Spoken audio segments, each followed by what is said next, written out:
എന്റെ മനക്കിലേക്ക് സ്വാഗതം. +2 സ്റ്റാർട്ടിങ് ആവുമ്പോഴത്തേക്ക് നല്ല സീരിയസ് ആവുന്നത്. നമ്മൾ അജാസ് കേട്ടോ സൈഡിൽ, അതാണ് ഒരു അപശബ്ദം കേൾക്കുന്നത്. എനിക്കത് ഇൻട്രസ്റ്റിംഗ് ആയിട്ട് ഓവറോൾ 99 നമ്മൾ വർക്ക് ചെയ്തതിന് നമുക്ക് മാർക്ക് കിട്ടും. സ്വന്തമായിട്ട് റിവിഷൻ പ്ലാൻ ഉണ്ടായിരുന്നു ഇയാൾക്ക്. അടുത്ത എക്സാമിന് ഫസ്റ്റ് അടിച്ചിരിക്കണം, വേണം പൈസ വാങ്ങണം. ഞാൻ പറഞ്ഞത് ഈ വീട്ടിൽ നിന്ന് മാറി നിന്ന പ്രശ്നം തോന്നിക്കില്ല. അവര് പഠിക്കുന്നതാണോ നമുക്ക് പഠിക്കാൻ തോന്നുന്നു, പിന്നെ മൊത്തം അടിച്ച് പഠിക്കാം. ഹായ് ഗായ്സ്, ഹലോ മക്കളെ. നമ്മുടെ കൂടെ ഇന്നുള്ളത് +1 +2 കൂടെ നീറ്റിന് വേണ്ടി പ്രിപ്പയർ ചെയ്ത് ഈ കഴിഞ്ഞ നീറ്റ് എക്സാമിൽ എത്ര മാർക്കായിരുന്നു? 680. 680 മാർക്ക് എക്സ്പെക്ട് ചെയ്യുന്ന എഡ്യൂബോർഡിന്റെ റെസിഡൻഷ്യൽ ബാച്ച് സ്റ്റുഡൻ്റ് ആയിട്ടുള്ള അഹമ്മദ് സിനാനാണ്. അപ്പോൾ നമുക്ക് സിനാനോട് എനിക്ക് ചോദിക്കാനുള്ളതിനേക്കാൾ കൂടുതൽ കാര്യങ്ങൾ നിങ്ങൾക്ക് ചോദിക്കാനുണ്ടാവും. സിനാൻ എങ്ങനെയാണ് പഠിച്ചത്, പ്രിപ്പറേഷൻ എങ്ങനെയായിരുന്നു, പിന്നെ ഒരു 2 വർഷത്തെ ജേണി ആയിരുന്നു അല്ലേ ശരിക്കും പറഞ്ഞാൽ. അപ്പോൾ ആ ഒരു ജേണിയിൽ ഒരുപാട് ഡിസ്ട്രാക്ഷൻ എലമെൻറ്റ്സ് ഒക്കെ ഉണ്ട്. അപ്പോൾ അതിനൊക്കെ എങ്ങനെ മറികടന്നു? ഇങ്ങനെ ഞാൻ സംസാരിക്കുമ്പോൾ തന്നെ ഇതിൻ്റെ ഇടയിൽ കമൻറ്റ് വരും, സാറ് പറയല്ലേ സിനാനെ പറയാൻ അനുവദിക്കും എന്ന് പറഞ്ഞിട്ട്. അപ്പോൾ സിനാനിൽ നിന്ന് കുറേ അധികം കാര്യങ്ങൾ നമ്മുടെ കുട്ടികൾക്ക് അറിയേണ്ടതുണ്ട്. അപ്പോൾ അതൊക്കെ നമുക്ക് ചോദിച്ചറിയാം. Okay, that's it. അപ്പോൾ സിനാനെ ഫസ്റ്റ് ഓഫ് ഓൾ ഇപ്പോൾ മാർക്കൊക്കെ എക്സ്പെക്ട് ചെയ്യുന്നുണ്ട് 680.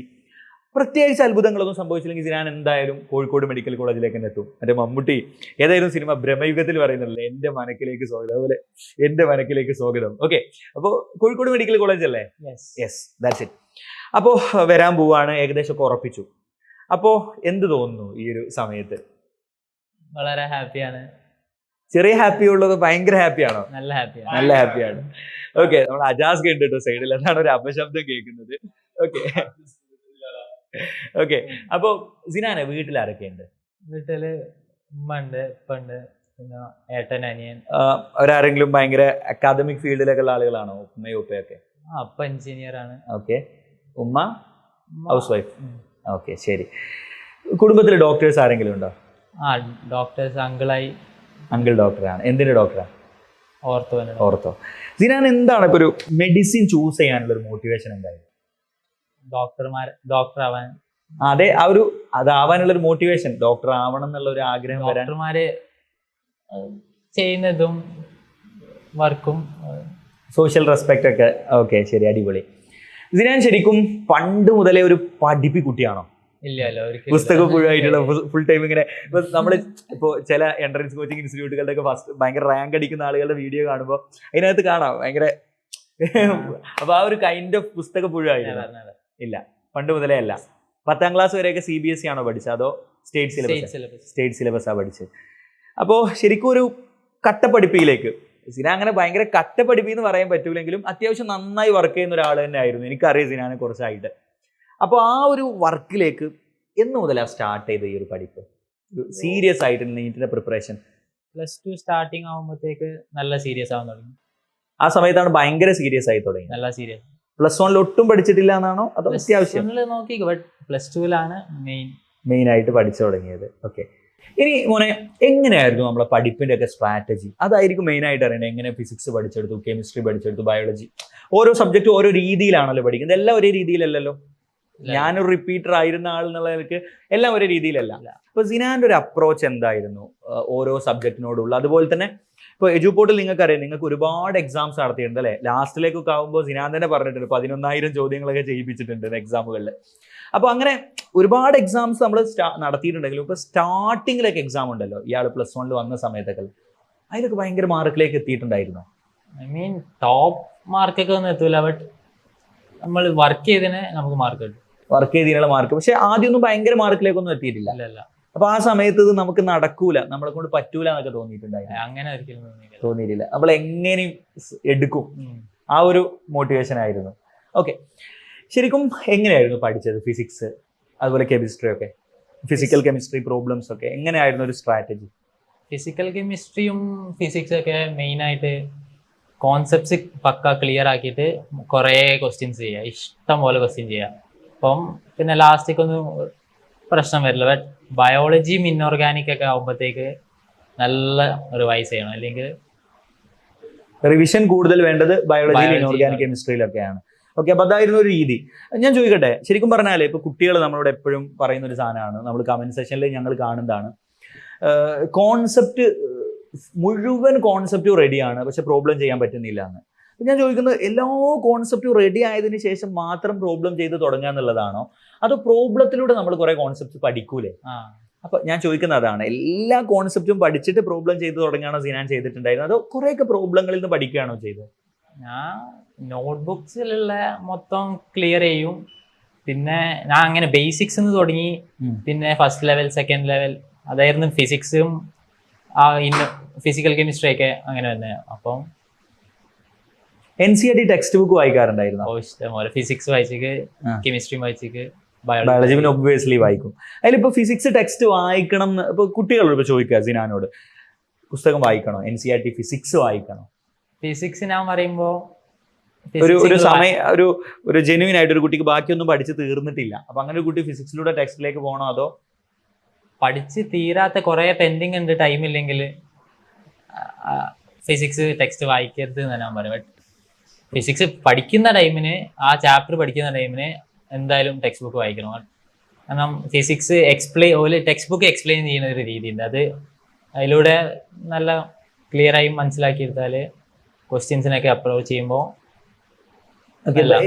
ഞാൻ പഠിക്കുന്ന സമയത്ത് എൻ്റെ ഒരു ഫ്രണ്ട് ഉണ്ടായിരുന്നു, ഇപ്പൊ രാത്രി ഉറങ്ങാൻ വേണ്ടി ചെയ്യുന്ന പരിപാടി ഫിസിക്സ് ടെക്സ്റ്റ് എടുത്തിട്ട്, ജസീൽ അവന്റെ പേര്, മേ ബി വീഡിയോ കാണുന്നുണ്ടാവാം. അപ്പോൾ അവൻ ഫിസിക്സ് ടെക്സ്റ്റ് എടുത്തിട്ട് ഇങ്ങനെ കിടക്കുക ചെയ്യാം ഉറങ്ങാൻ. ഞാൻ ശരിക്കും ഫിസിക്സ് ടെക്സ്റ്റ് വായിക്കാറില്ലായിരുന്നു. ഞാൻ സമ്മറി, പോയിന്റ്സ് ടു പോണ്ടർ, പിന്നെ എക്സസൈസ്, എക്സാമ്പിൾസ്, ഇതായിരുന്നു വായിക്കല്. കാരണം എനിക്കത് മനസ്സിലാക്കാൻ ഭയങ്കര ബുദ്ധിമുട്ടായിരുന്നു. പക്ഷെ യു ഫെൽറ്റ് ഇറ്റ് ഓക്കെ? എനിക്കത് ഇൻട്രസ്റ്റിംഗ് ആയിരുന്നു വായിക്കുക എന്നുള്ളത്. ഓക്കെ, നോക്കൂ, സിനാന് ശരിക്കും പറഞ്ഞു കഴിഞ്ഞാൽ നീറ്റ് മാത്രമല്ല, JEE സ്കോർ എത്രയാ സിനാന്? JEE എനിക്ക് ഫിസിക്സിൽ 100% ആയിരുന്നു. ഓക്കെ, പിന്നെ ഓവറോൾ 99%. ഫിസിക്സിൽ അപ്പൊ ഫിസിക്സ് എന്തൂസിയാസ്റ്റ് ആണ് ഇയാൾ എന്നുള്ളത് കൊണ്ട് ഇയാൾക്ക് ഫിസിക്സ് കുറച്ചുകൂടെ ഇഷ്ടമായിരിക്കും അല്ലെ? അപ്പോൾ എനിക്ക് തോന്നുന്നത്, എൻ്റെ ഒരു പേഴ്സണൽ ഒപ്പീനിയൻ, NCERT കുറച്ച് കടുകട്ടിയാണ് ഫിസിക്സ് എന്ന് പറയുന്നത് ടെക്സ്റ്റ് ബുക്ക്. ഓക്കെ, അപ്പോൾ ദാറ്റ്സ് ഇറ്റ്. സമയം ഉണ്ട് എന്നുണ്ടെങ്കിൽ വായിക്കുക എന്നുള്ളത് തന്നെയാണ്. സമയം ഇല്ലെങ്കിൽ ബാക്കിയൊക്കെ പഠിച്ചു തീർത്ത് മൊത്തം സെറ്റ് ആയതിനു ശേഷം മാത്രം ടെക്സ്റ്റ് വായിക്കാൻ തുടങ്ങിയാൽ മതി എന്നാണ് തോന്നുന്നത് അല്ലേ? ഓക്കെ, ദെൻ ബയോളജി എങ്ങനെയായിരുന്നു ഒരു പഠിപ്പ്, റിവിഷൻ സ്ട്രാറ്റജി? സ്വന്തമായിട്ട് ഒരു റിവിഷൻ പ്ലാൻ ഉണ്ടായിരുന്നു ഇയാൾക്ക്, അതോ എജുപോർട്ടിന്റെ റിവിഷൻ പ്ലാൻ ഫോളോ ചെയ്യാണോ ചെയ്തത്? നമ്മുടെ എക്സാംസ് റിവിഷൻ പ്ലാൻ പൂർണ്ണമായിട്ട് എജുപോർട്ടിന്റെ റിവിഷൻ പ്ലാൻ ആണ് ഫോളോ ചെയ്തത്. അതുപോലെ തന്നെ ഇപ്പോൾ ഫിസിക്സിലൊക്കെ പ്രോബ്ലം ചെയ്യാൻ വേണ്ടിയിട്ട് നമ്മൾ തന്ന ഒരുപാട് ക്വസ്റ്റ്യൻസ് നിങ്ങൾക്ക് ഉണ്ടാവും ഓരോ ചാപ്റ്ററിലും, അതാണോ അതോ അതിനപ്പുറത്ത് വേറെ ഏതെങ്കിലും പുസ്തകങ്ങളൊക്കെ യൂസ് ചെയ്തിട്ടുണ്ടായിരുന്നോ? ഞാൻ കൂടുതലും പ്രദീപ്സ് യൂസ് ചെയ്തിട്ടാണ് പഠിച്ചിട്ടുണ്ടായിരുന്നത്. അപ്പോൾ എജുപോർട്ടിന്റെ പ്രോബ്ലംസിന് പുറമെ സ്വന്തമായിട്ട് ചെയ്തിട്ടുണ്ടായിരുന്നു. ഈ ചില കുട്ടികളുണ്ട് കുറേ പുസ്തകങ്ങൾ പഠിക്കുക, കുറേ എണ്ണത്തിൽ നിന്ന് പ്രോബ്ലം ചെയ്യുക, അതാണോ നമുക്കൊരു സിംഗിൾ ബുക്ക് ഉള്ളതാണ്? സിംഗിൾ ബുക്കിലുണ്ടാവുന്ന. That's it. ഞാനും അങ്ങനെയായിരുന്നു. എനിക്ക് പ്രദീപ്സ് ബൊണാൻസ, ഇയാളെ സ്റ്റെല്ലാർ എഡിഷൻ ആയിരുന്നു. ഞാൻ പറഞ്ഞതല്ലത്, ഞാൻ പറഞ്ഞു കൊടുത്താണ് സ്റ്റെല്ലാർ എഡിഷൻ. നൈസ് ബുക്ക് അല്ലേ? Okay, so that's it. അപ്പോൾ നമുക്ക് ഒരു ബുക്ക് ഉണ്ടാവുക, ബുക്ക് പഠിക്കുക എന്നുള്ളതാണ് അല്ലേ? പിന്നെ സിനാൻ ഇതൊരു 2 വർഷത്തെ ജേർണി ആയിരുന്നു അല്ലേ? ശരിക്കും പറഞ്ഞ എജുപോർട്ടിന്റെ കൂടെ 2-ലധികം വർഷമായി തോന്നുന്നു. യെസ്. അപ്പോൾ ഈ ഒരു ലോങ് ജേർണിയിൽ ഒരുപാട് ഡിസ്ട്രാക്ഷൻസ് ഉണ്ടാവും. നമുക്ക് ചിലപ്പോൾ ചില എക്സാമിൽ മാർക്ക് കുറയും, ചിലപ്പോൾ ഇതങ്ങ് മടുക്കും. എല്ലാ പരിപാടിക്കൊന്നും വീട്ടിലേക്ക് പോകാറുണ്ടായിരുന്നു എപ്പോഴും? അധികം പോകാറില്ല. അപ്പോൾ നമുക്ക് കല്യാണങ്ങളില്ല, വേറെ പരിപാടിയില്ല, ഫങ്ഷൻസ് ഇല്ല, മുഴുവൻ സമയം ഇതിനുള്ളിൽ ഇരിക്കുകയാണ്. അപ്പോൾ ആ സമയത്ത് നമുക്ക് പലതരം ഡിസ്ട്രാക്ഷൻസ് വരാമല്ലോ. അപ്പോൾ അതിനൊക്കെ മറികടക്കാൻ എങ്ങനെയാ പറ്റിയിട്ടുണ്ടായിരുന്നു? എന്താ സിനാൻ ചെയ്തിട്ടുണ്ടായിരുന്നു? ഡോക്ടർ ആവുന്ന ഡ്രീം ചെയ്യാം, പിന്നെ ഫ്രണ്ട്സിന്റെ കൂടെയൊക്കെ ഹോസ്റ്റലിൽ ഇരുന്ന് സംസാരിക്കാന്ന് പറഞ്ഞാല് വർത്താനം പറഞ്ഞിരിക്കണോ? സിനാന്റെ ഫ്രണ്ട്സ് ഗ്യാങ് ആരൊക്കെ ആയിരുന്നു? ഫ്രണ്ട്സ് ഗ്യാങ് അല്ല, മെയിൻ ആയിട്ടുള്ളത് റംഷ, ഷഹബാസ്, ഇവരെല്ലാരും തന്നെ അത്യാവശ്യം മാർക്കും റാങ്കും കിട്ടിയ ആളുകളാണ്. അപ്പോൾ എനിക്ക് തോന്നുന്നൊരു കാര്യം, നമ്മളെ അങ്ങോട്ടും ഇങ്ങോട്ടും മോട്ടിവേറ്റ് ചെയ്യുന്ന കുറെ അധികം ഫ്രണ്ട്സ് ഉണ്ടെന്നുണ്ടെങ്കിൽ നമുക്ക് അങ്ങോട്ടും ഇങ്ങോട്ടും ചെറിയ മത്സരിക്കുകയും ചെയ്യാം, അതിന്റെ കൂടെ തന്നെ പറഞ്ഞു കൊടുക്കുകയും ചെയ്യാം അല്ലെ? അവര് നമ്മളെ എന്താ പറയാ, അവര് പഠിക്കുന്നതാണെന്ന് നമുക്ക് പഠിക്കാൻ തോന്നും. ഈ ഹോസ്റ്റൽ ലൈഫ് കൊണ്ട് കിട്ടിയ ഒരു ബെനിഫിറ്റ് എന്താ, എക്സ്ട്രാ അടിച്ച് എന്താ? അപ്പൊ വീട്ടിൽ ഈ 2 വർഷം നിൽക്കുകയായിരുന്നെങ്കിൽ വീട്ടിൽ നിന്ന് അത്രേ ഉണ്ടാവുള്ളൂ, അതിനപ്പുറത്ത് ഹോസ്റ്റലിൽ കിട്ടിയ എന്തൊക്കെ കാര്യങ്ങളാണ് ഇതിനാണിപ്പോ എസ്പെഷ്യലി ഒരു ഹോസ്റ്റൽ ലൈഫിൽ കിട്ടിയിരുന്നത്? കുറെ പഠിക്കുന്ന ടൈമിൽ കുറെ ഡൗട്ടൊക്കെ വരുമ്പോൾ ഓഫ് കോഴ്സ് നമ്മൾ ഫ്രണ്ട്സിനായി ചോദിക്കുമ്പോൾ നല്ല ക്ലിയർ ചെയ്ത് തരും. പിന്നെ ക്ലാസ്സിൽ മനസ്സിലാവാതെ സാറ് പറഞ്ഞു തരുന്നതിനെക്കാട്ടിയും നല്ല അടിപൊളിയായി ചിലപ്പോൾ ഫ്രണ്ട്സിന് പറഞ്ഞു തരാൻ പറ്റും. Okay, that's it. പിന്നെ ഹോസ്റ്റല് കാം ആൻഡ് ക്വയറ്റ് ആയിരുന്നു, നല്ല ഹോംലി തന്നെ ആയിരുന്നു. എനിക്ക് വീട്ടിൽ നിന്ന് മാറി നിന്ന പ്രശ്നമൊന്നും തോന്നിക്കില്ല. പിന്നെ ഇടയ്ക്ക് സാറുമാരൊക്കെ വരും, സംസാരിക്കുമ്പോൾ റിലാക്സേഷൻ. അജാസ്ക ഇടയ്ക്കിടയ്ക്ക് വരാറുണ്ടായിരുന്നു. അജാസ്ക ഇടയ്ക്കിടയ്ക്ക് വന്നിട്ട് ഒന്ന് മോട്ടിവേറ്റർ ആക്കി പോരും അല്ലേ? അപ്പോൾ ശരിക്കും പറഞ്ഞാൽ എനിക്ക് തോന്നുന്നു ഈ ഒരു നമ്മൾ എത്ര മോട്ടിവേഷൻ തന്നാലും അത് 1-2 ദിവസമേ നിൽക്കുകയുള്ളൂ. ഒരു സിനാൻ ഉണ്ടായിരുന്ന ഒരു സെൽഫ് മോട്ടിവേഷൻ എലമെന്റ് എന്തായിരുന്നു? ഡിസിപ്ലിൻ ആയിട്ട് ഡെയിലി ഇരുന്ന് പഠിക്കുക. എത്ര മണിക്കൂർ ഒരു ദിവസം പഠിക്കുമായിരുന്നു? ഒരു 5 to 7 hours. 7 hours ഒരു ദിവസം പഠിച്ചിട്ടുള്ളൂ. ശരിക്കും ഞാൻ റിപ്പീറ്റ് ചെയ്യുന്ന സമയത്തെ ഞാൻ അറൗണ്ട് ഒരു മുഴുവൻ സമയം പഠിക്കുമായിരുന്നു ഉള്ളത് പറയാം. പക്ഷെ ഞാൻ കുറച്ച് സമയം റിലാക്സ് ചെയ്യുമായിരുന്നു, ഒരു അരമണിക്കൂറൊക്കെ റിലാക്സ് ചെയ്യുമായിരുന്നു. ചില ദിവസങ്ങൾ ചിലപ്പോൾ കുറച്ചധികം ഒരു 1 hour ഒക്കെ റിലാക്സ് ചെയ്യുമായിരുന്നു. അപ്പൊ അങ്ങനെ ഈ ഒരു റിലാക്സേഷൻ ടൈമൊക്കെ എങ്ങനെയായിരുന്നു? വൈകുന്നേരം ടൈമിൽ ഒരു 1-1.25 മണിക്കൂർ ഫുട്ബോൾ കളിക്കാൻ പോകും. പിന്നെ ആ ഒരു റിലാക്സേഷൻ ടൈം എത്രത്തോളം ഹെൽപ്പ് ചെയ്തിട്ടുണ്ട് പഠനത്തെ? ഇപ്പോൾ ഞാൻ റിപ്പീറ്റ് ചെയ്യുന്ന സമയത്ത് പറഞ്ഞില്ല, ഒരു മണിക്കൂറൊക്കെ ഞാൻ റിലാക്സ് ചെയ്യായിരുന്നു എന്ന്. സത്യം പറഞ്ഞു കഴിഞ്ഞാൽ എന്നെ പഠിപ്പിച്ച അധ്യാപകർ ഇത് കേൾക്കുന്നുണ്ട്. ഞാൻ റിപ്പീറ്റിംഗ് സെന്ററിൽ നിന്ന് അവിടുത്തെ എക്സാമുകളിലൊക്കെ ഫസ്റ്റ് കിട്ടുമായിരുന്നു. അപ്പോൾ സിനാനെ പോലെ തന്നെ ഞങ്ങൾക്ക് അന്ന് സമ്മാനങ്ങൾ കിട്ടും, പൈസ കിട്ടും. എക്സാമിൽ ക്യുമുലേറ്റീവിലൊക്കെ ഫസ്റ്റ് കിട്ടുമ്പോൾ ആ പൈസക്ക് രാത്രി ഹോസ്റ്റലിൽ നിന്ന് ആരും അറിയാതെ ഞാൻ എൻ്റെ പേഴ്സണൽ അന്ന് സംഭവിച്ച കാര്യം കേട്ടോ, ഞാൻ ചാടിപ്പോവും. ചാടിയിട്ട് ഇവിടെ ഞങ്ങളെ ഹോസ്റ്റല് വെള്ളിപ്പറമ്പായിരുന്നു കോഴിക്കോട്, അതിൻ്റെ അടുത്ത് ബിരിയാണി കോട്ടുണ്ട്, ഒരു 1 കിലോമീറ്റർ അപ്പുറം. അവിടെ പോയിട്ട് അൽഫാം എന്ന് വരും. അപ്പോൾ അത് ശരിക്കും പറഞ്ഞാൽ ആ ഒരു സാധനം ഒരു എന്താ പറയുക, നെക്സ്റ്റ് ഡേ പഠിക്കാനുള്ള ഒരു ഹാപ്പിനെസ് ആയിരുന്നു. അതായത് നമുക്ക് മോട്ടിവേഷൻ ആയിരുന്നു, എന്താ അടുത്ത എക്സാമിൽ ഫസ്റ്റ് അടിച്ചിരിക്കണം, അങ്ങനെ പൈസ വാങ്ങണം എന്നാലേ. അപ്പോൾ അങ്ങനെ ഒരു ഭയങ്കര രസമായിരുന്നു. നമ്മൾ കുറച്ച് സമയം റിലാക്സേഷൻ. അപ്പോൾ അങ്ങനെ ഒരു എലമെന്റ് ശരിക്കും ഹെൽപ്ഫുൾ ആണെന്നാണ് തോന്നുന്നത് അല്ലേ? മുഴുവൻ സമയം ഇരുന്ന് പഠിക്കുമ്പോൾ ഒരു കുഞ്ഞ് relaxation. Okay, that's it. Sinan ചാടിയിട്ടൊന്നും ഇല്ലല്ലോ ഹിജു പോട്ടിന്ന്? സത്യം പറഞ്ഞോ? ഇനിയിപ്പോ എക്സാം കഴിഞ്ഞില്ലേ, കുഴപ്പമില്ല, എന്തൊക്കെ പറഞ്ഞു. ഞാൻ എൻ്റെ സാറിനോട് വെളിപ്പെടുത്തിയത് എൻട്രൻസ് കഴിഞ്ഞാണ് ചാടിയ കഥ. ഐ മീൻ 2-3 വട്ടം ചാടിയിട്ടുണ്ട്. എങ്ങോട്ടാ ചാടിപ്പോയത്? ഫുഡ് കഴിക്കാൻ. ഞാൻ ചാടിയ പോലെ തന്നെ. അപ്പോൾ ഇനി ഇത് കേട്ടിട്ട് ഫുഡ് കഴിക്കാൻ ചാടിപ്പോയാൽ റാങ്ക് കിട്ടുന്നാലും കരുതണ്ട. നമ്മളെ മുഴുവൻ സമയത്ത് നമ്മുടെ ആറ്റിറ്റ്യൂഡ് എന്തായിരിക്കണം? പഠിക്കണം എന്നുള്ളതായിരിക്കണം അല്ലേ? ഓക്കെ, ഇതിനാണ് ശരിക്കും പറഞ്ഞാൽ ഇപ്പൊ ഈ 10ാം ക്ലാസ് കഴിഞ്ഞ് നമ്മൾ സ്ഥിരം കുട്ടികളുടെ അടുത്ത് കേൾക്കുന്ന ഒരു സാധനമാണ്, ഞങ്ങൾക്ക് ഇതൊന്നും നടക്കൂല, ഈ എക്സാമിന്റെ ഇടയിൽ ബോർഡ് എക്സാമിന് പഠിക്കണം, അതിന്റെ കൂടെ എൻട്രൻസിന് പഠിക്കണം. ഞാൻ ഇതൊരു ഭയങ്കര ഒരു ബേർഡൻ ആയിട്ട് ഫീൽ ചെയ്തിട്ടുണ്ടായിരുന്നു. ഭയങ്കര അധികം ബോർഡ് എക്സാമിന് എന്തോ വേറൊരു പഠിപ്പ്, എൻട്രൻസിന് വേറെ പഠിപ്പ്. അങ്ങനെയൊന്നുമില്ല. ബോർഡ് എക്സാമിന്റെ ടൈമിന് ഒരു 1 week ബോർഡ് എക്സാമിന് കൊടുത്ത് അത്ര കൊടുക്കേണ്ട ആവശ്യമില്ല. കാരണം നമ്മൾ +1 +2 പഠിക്കുന്നതന്നെയല്ലേ ബോർഡ് എക്സാമിനും. അപ്പോൾ ബോർഡ് എക്സാമിന് ജസ്റ്റ് പാറ്റേൺ അറിഞ്ഞാൽ തന്നെ ബോർഡ് എക്സാം സുഖമായിട്ട് ക്ലിയർ ചെയ്യാൻ പറ്റും. ആകെ ഒരാഴ്ചയൊക്കെ പഠിച്ചിട്ടുള്ളൂ. +2 പ്രാക്ടിക്കൽസിന്റെ ഒക്കെ സമയത്ത് എനിക്കൊന്ന് ഒരു ക്ലാസ് മതി ക്ലിയർ ചെയ്യാൻ അല്ലേ? ഓക്കെ, അപ്പൊ ശരിക്കും പറഞ്ഞാൽ ഒരു എന്താ പറയുക, ഇതിന് രണ്ടിനും സെപ്പറേറ്റ് പഠിപ്പിന്റെ ആവശ്യമില്ല, ഒറ്റ സ്ട്രെച്ച് പഠിച്ചാൽ പോരെ. അപ്പോൾ എന്താണ് ഇപ്പോൾ 10ാം ക്ലാസ് കഴിഞ്ഞിട്ടുള്ള അല്ലെങ്കിൽ ഇപ്പോൾ +1 ഒക്കെ പഠിക്കാൻ വേണ്ടി സ്റ്റാർട്ട് ചെയ്യുന്ന കുട്ടികളോട് പറയാനുള്ളത്? ഒരു നീറ്റിന് സീരിയസ് ആയിട്ട് നോക്കുന്ന കുട്ടികളാണെങ്കിൽ +1 +2 കൂടെ തന്നെ നീറ്റ് ക്ലിയർ ചെയ്യുന്നതാവും ബെസ്റ്റ് ഓപ്ഷൻ. എനിക്ക് തോന്നുന്നു ഞങ്ങൾ റിപ്പീറ്റിംഗ് സെന്ററിലേക്ക് വരുന്ന സമയത്ത് ബാക്കി കുട്ടികൾക്കൊക്കെ ഉള്ള ടെൻഷൻ പോലെ എനിക്കൊന്നും സിനാനോ അല്ലെങ്കിൽ റംഷാദിനൊന്നും ഇല്ല അല്ലേ? ഞാൻ ഇടയ്ക്ക് നിങ്ങളോട് ചോദിക്കാറില്ല, ഇടയ്ക്ക് നിങ്ങളെ മോട്ടിവേറ്റ് ചെയ്യാൻ വേണ്ടിയിട്ട് ടെൻഷൻ ഉള്ളവരോട് ഇരുന്നോ എല്ലാത്തൊരു പൊയ്ക്കോ എന്ന് പറയുമ്പോൾ നിങ്ങൾ എണീറ്റ് പോവുക ചെയ്യല അല്ലേ?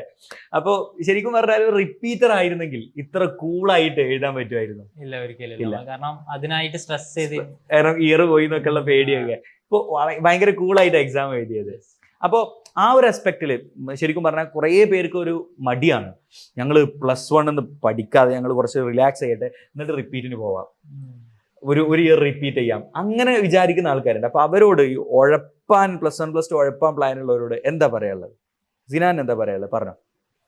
+1 +2 ഉഴപ്പി പിന്നെ അങ്ങോട്ട് ഇതാക്കുന്നതിനെക്കാട്ടിയും നല്ലത് +1 +2 മര്യാദയ്ക്ക് ക്ലീൻ ആയി പഠിച്ചിട്ട് പിന്നെ മൊത്തമല്ലേ അങ്ങോട്ട്, പിന്നെ മൊത്തം അടിച്ചു പൊളിക്കാം. ഇനിയിപ്പോ മെഡിക്കൽ കോളേജ് പോയിട്ട് എന്തൊക്കെയാ പ്ലാന് അടിച്ചു പൊളിക്കാൻ?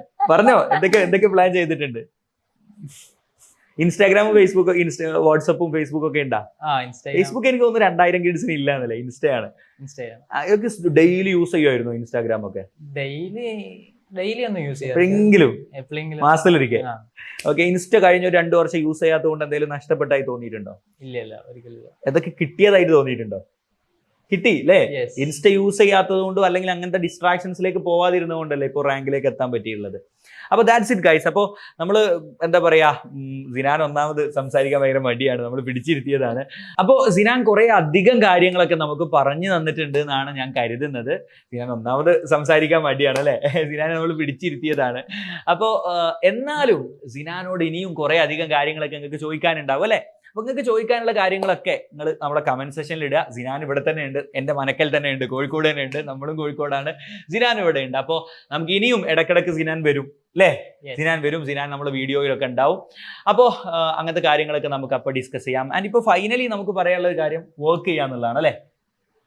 കീപ് ഓൺ വർക്കിംഗ്, കീപ് ഒരിക്കലും ഡ്രീമിങ്, യെസ്, ഒരിക്കലും വിട്ടുകൊടുക്കാതിരിക്കുക. ഒരു കാലത്ത് എന്താ പറയാ, പ്രോബ്ലങ്ങളൊന്നും ചെയ്യാൻ നിങ്ങളെപ്പോലെ തന്നെ പറ്റാതിരുന്ന ഒരിടത്തുനിന്ന് ഇപ്പൊ +2 കൂടെ അടിപൊളി റാങ്ക് അടിച്ച് ഇപ്പൊ ഹൈലൈറ്റിലൊക്കെ കറങ്ങി അടിച്ചു പൊളിച്ച് വരികയാണ് സിനാന്. അപ്പൊ അങ്ങനെ സിനാനെ പോലെ അല്ലെങ്കിൽ റംഷാദിനെ പോലെയൊക്കെ അടിപൊളി റാങ്കിലേക്ക് എത്താൻ നിങ്ങൾക്കൊക്കെ പറ്റട്ടെ. All the best. ഒരു തംസപ്പ് കൊടുത്തേക്ക്.